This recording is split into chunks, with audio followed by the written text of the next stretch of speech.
Hello, everyone. My name is Maya Beathers, and today I'm excited to present my rhetorical analysis of female artist Lisa's Born Again music video featuring Doja Cat and Ray. Using the lens of feminist rhetorical theory, I'll explore how this music video challenges dominant portrayals of women in media.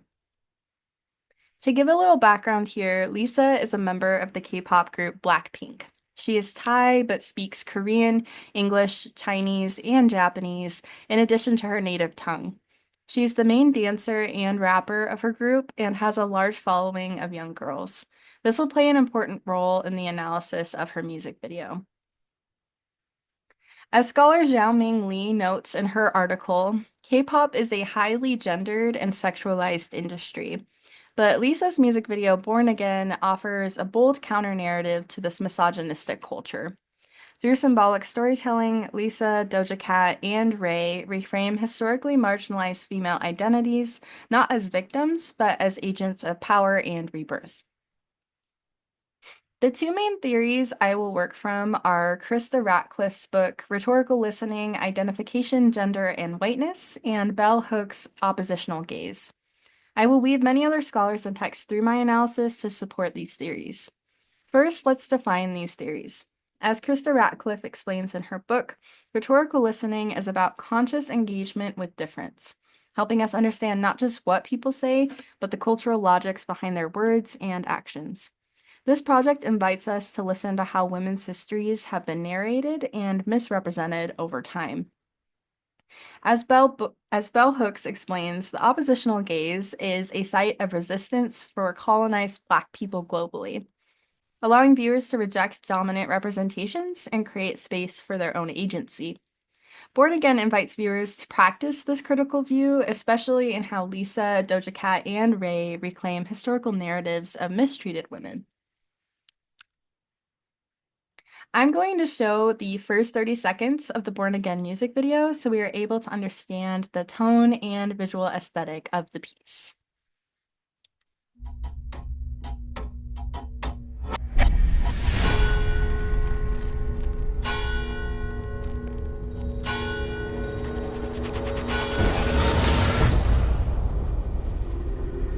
If you tried just a little more times, I would have made you a believer. Would have shown you what it's like every single night. Okay, so this opening immediately sets the tone for how Born Again will complicate historical images of women and invite viewers to adopt a listening and looking practice that resists surface level interpretation. So the music video opens with a clock running backward. This is a clear visual cue that we're moving through layers of history and memory. As Ratcliffe reminds us, rhetorical listening often requires moving out of the immediacy of our own interests and instead dwelling with histories that aren't necessarily ours. In the next following sections, Lisa, Doja Cat, and Ray take on the historically marginalized identities of women in order to reclaim their narratives. In this sense, I am arguing that Born Again invites viewers not just to observe these representations, but to practice rhetorical listening by engaging empathetically with the painful female histories being referenced and reimagined in this video. I will analyze these identities in the music video chronologically, so we are able to understand the intentions behind the structure and order of Lisa's creation. In the first part of this music video, we see Lisa embodied in two identities. This is the first one. Each of these portrayals symbolizes elements of transformation, grief, and societal exploitation. So this first one is the Black Swan. As stated by author Yiming Wen, in the film rendition of Black Swan, Nina is the Black Swan, which explains her inability to play the Black Swan.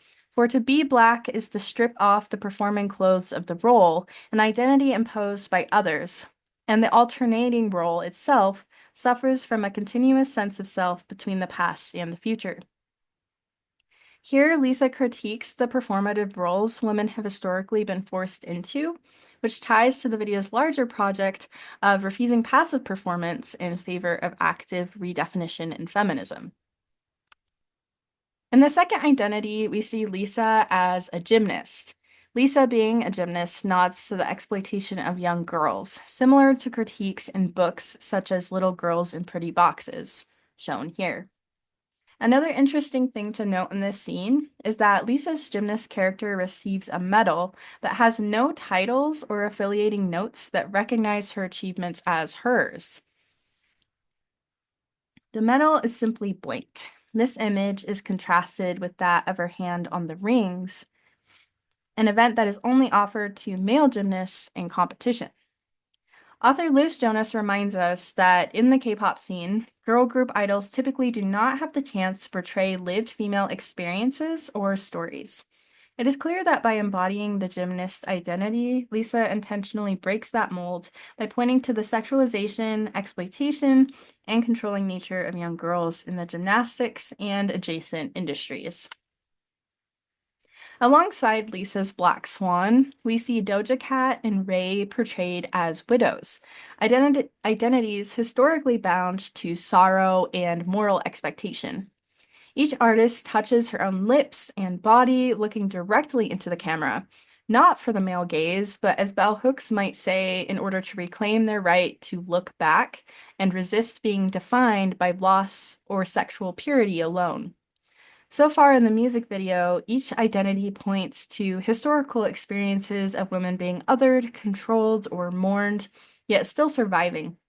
Again, rhetorical listening is essential here. We are not asked to pity these representations, but to hear the complex histories that they embody.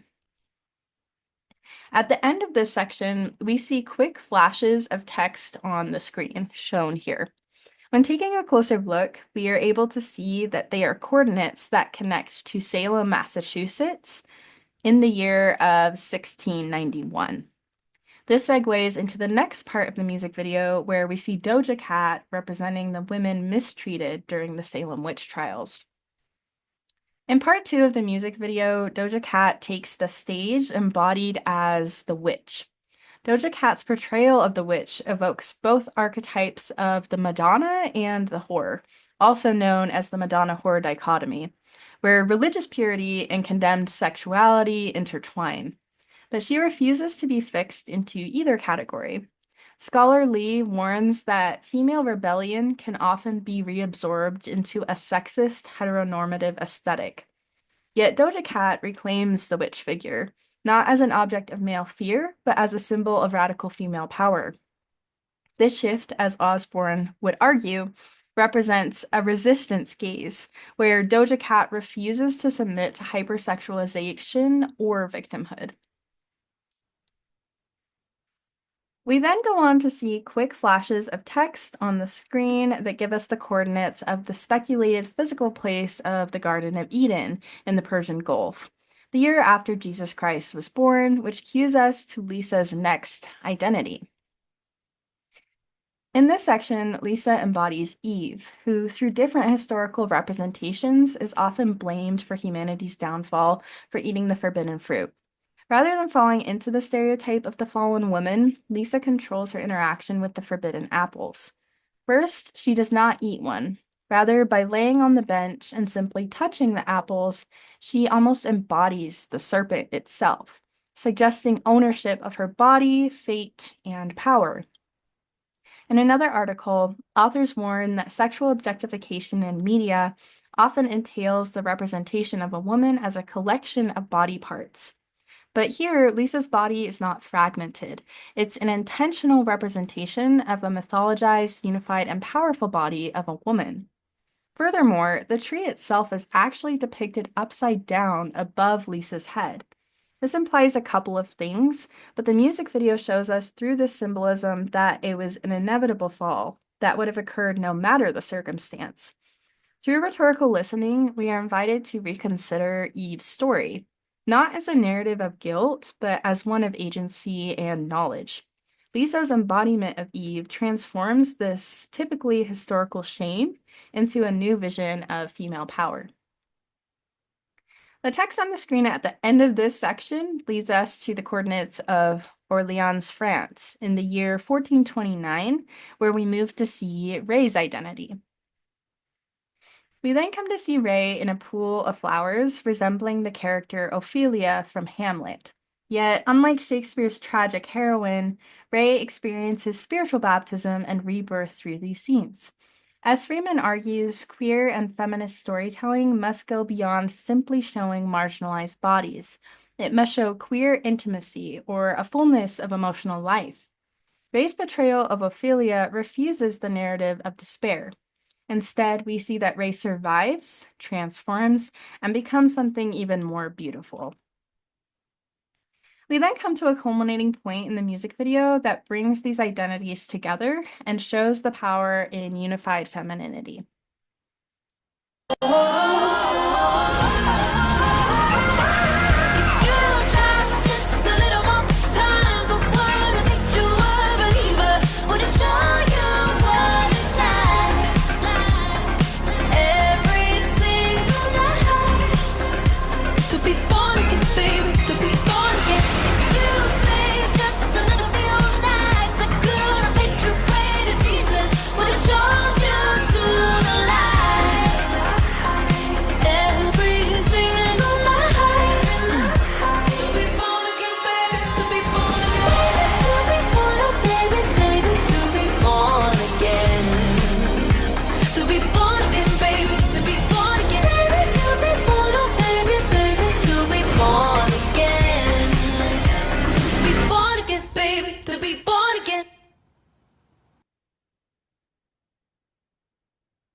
So, in the final scenes, Lisa, Doja Cat, and Ray embody empowered versions of themselves.